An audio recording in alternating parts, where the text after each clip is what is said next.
Lietuvių liaudies legendos byloja, kad anksčiau kaimuose užtekdavo duris paremti pagaliu ir namai būdavo saugūs. Durų niekas nerakindavo, o ir vagių atseit nebūdavo.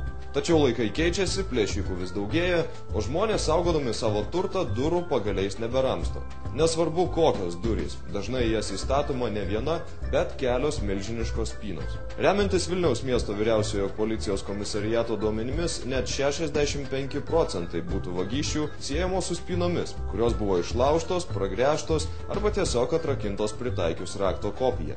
Taigi, ką daryti, kad taip nebūtų ir kaip išsirinkti kokybišką spyną? Gera spyna privalo turėti kokybės sertifikatus. Iš to pasiekoje ta spyna, aišku, turi apsaugas nuo pragręžimo, nuo visrakčio. Jeigu jau ten reikia dar geresnio varianto, turi būtinai turėti kortelę nuo nelegalių raktų kopijų.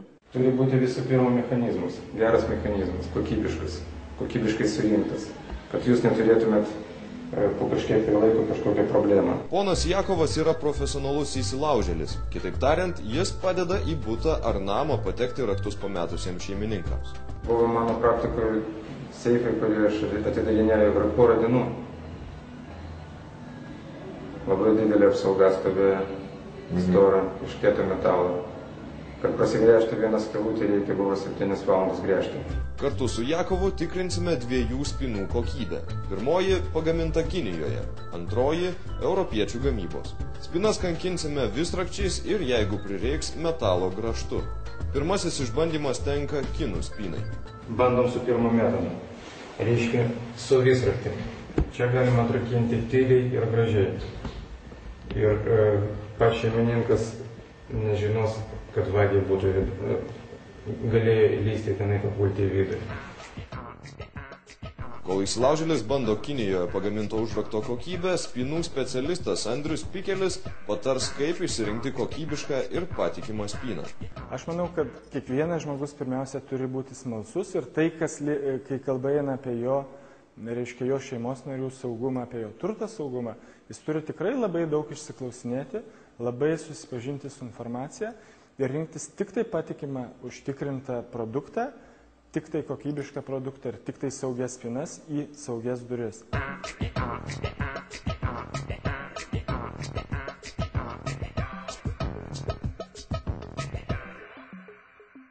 Rekomenduojam, kad jau ant pačio cilindro turi būti uždėta apsauga nuo pragręžimo. Aišku, pačio širdelėje irgi turi būti apsauga nuo pragręžimo, kietmetalio štiftai. Patyręs įsilaužėlis atrakinti spyną gali per 15 sekundžių. Sudėtingesnė vagišiai gali knebinėti 15 minučių arba ir visai neįveikti.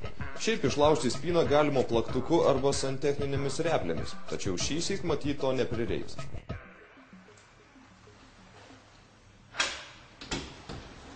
Viskas? Įveikti spynos užraktą neprireikė nė minutės. Kaip vamzdžiai dirba, jeigu neturi specialių kažkokių visračių. Žiūri, kur stovi spyna, neapsaugoti pilnai. Atrakina. Eina ten, kur nėra apsaugos. Na, čia galioja bendra taisyklė, kad šikštus moka 2 kartus, tačiau jei kalbam apie savo turto saugumą, manau, kad tokią spyną pigią, nepatikimą, nekokybišką, nesaugią pirkti tiesiog yra kvaila. Tęsėme eksperimentą, keičiame spynas ir šįsyk kankinsime austrišką ISO sertifikatą turinčią spyną. Kaip ir pirmąją, Jakovas bandys įveikti visrakčiu.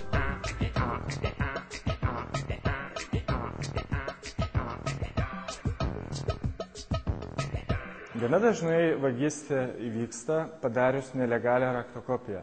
Tad mes ypatingai akcentuojame, kad kiekviena spyna, reiškia, maksimaliai turėtų apsaugą nuo nelegalios rakto kopijos. Kaip jūs matot, tarkim, mūsų EVA spynos standartiškai yra nekopijuojamais raktais, tai yra, norint atlikti rakto kopiją, reikalinga pateikti raktą ir kortelę vienu metu.